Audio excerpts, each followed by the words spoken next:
There is drama in the Bitcoin markets, and I want to share with you exactly what I'm doing, and I want to share one insight that might not be completely obvious. The whole of 2022 has so far set up to be an inverse head and shoulder failure. This looked to be the left shoulder, the head, right shoulder, but then the neckline never broke, and it never became an inverse head and shoulder because the neckline didn't break. So this is why you don't trade patterns before they have completed, because they might never complete. And instead, the 40k support level broke with large online very blue. And I actually reduced my personal position down to about 30% exposure right now. As you recall, large online flipped blue on 13th December already at about 49,000. But what to do from here? First, I think we need to understand exactly why this is happening. Is there a problem with the confidence of Bitcoin or something like that? Is it fear of additional regulation or something like that in the US? No, it is not. There is another reason for this, and I will show you exactly what is going on. If we add Nasdaq also, you will see exactly what has been going on basically since last summer already in August. Remember here, Bitcoin and Nasdaq followed each other exactly. So the candlesticks are Bitcoin and the orange line is Nasdaq index. Each of these moves, this run up in October, November, they were just a little bit offset in time,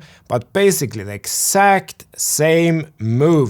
And then the decline that started in November, they follow each other exactly. This recovery in Bitcoin was exactly this recovery in Nasdaq. And then the decline from there in Bitcoin was exactly the decline from there in Nasdaq. And if we zoom in a little bit further, you probably see it even clearer. Here we were in December, this dip here, little bit of recovery in early January, then continue down. You can see how they follow each other exactly. Then if we zoom in and look only at the past 30 or so days, this becomes extremely clear. So basically on the day here, 9th February, Bitcoin and Nasdaq got a local top, there was a retracement, there was a recovery on 15th of February, Bitcoin hit a high of 44,775, Nasdaq had the local high, and then from 16th February there has been a decline on both. So the decline we've seen in Bitcoin the past couple of days has nothing to do with Bitcoin as such. It's a result of the risk-off appetite of the market right now, clearly driven by the uncertainty with the Russia-Ukraine situation. Are we getting a World War III or something? Now, personally, I doubt this will result in a World War III, but then again, I'm not a foreign policy expert. I'm an engineer. So if we remind ourselves where Nasdaq is exactly, because that's very clear, much clearer than any of the Bitcoin or crypto charts. Nasdaq has been in this channel since April 2009. That's 13 years ago. Then it broke out of the top of the channel here in mid-2020. And if we zoom in here, we can see that we almost touched the top of the channel here about a month ago in late January. And we're still pretty close to that channel. Now what could happen is that it bounces here, but it could also fall back into the channel to somewhere here around 9,500 and still be in this upwards sloping channel, meaning as bullish as it gets. So back to Bitcoin then. This is what I will do exactly. And now note, this is not advice to you. Your personal situation may look completely different from mine. I just share what I do, and then I try to give you the tools and education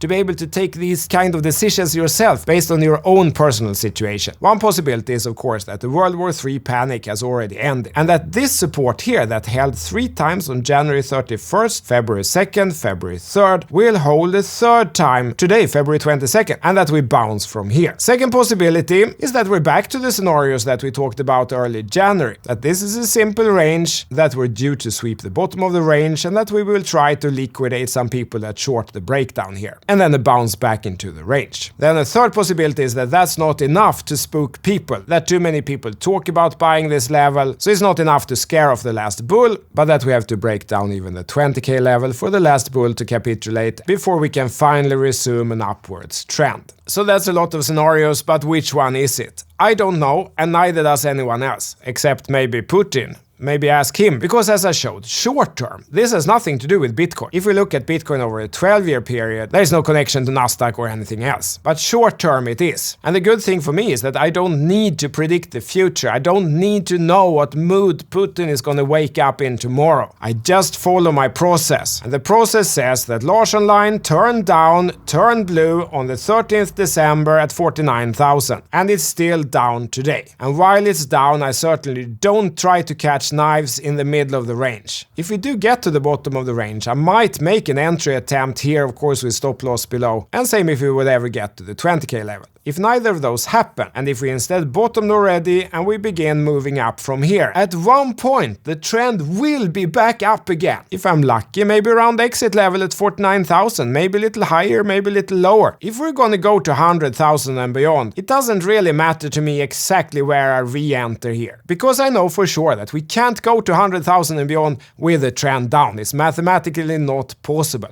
So I don't need to predict which of these scenarios will happen, because I'm almost sure if the trend turns back up and we move to 100,000 and beyond, I am going to catch a good part of the midsection of that move, and I avoid losing all my money on the way down if we continue down from here. This is the same process that I've tracked the performance of now for over 6 years. I should actually add the latest events here. Beware of the scammers, guys. If you want to get the large line indicator, only get it from my website ctolarsson.com. Everything else is a scam. There's even warning lights outside the window now, so please make sure you have liked, subscribed, turn on the bell, and see you in this video next. CTO Larsson out. Hej då!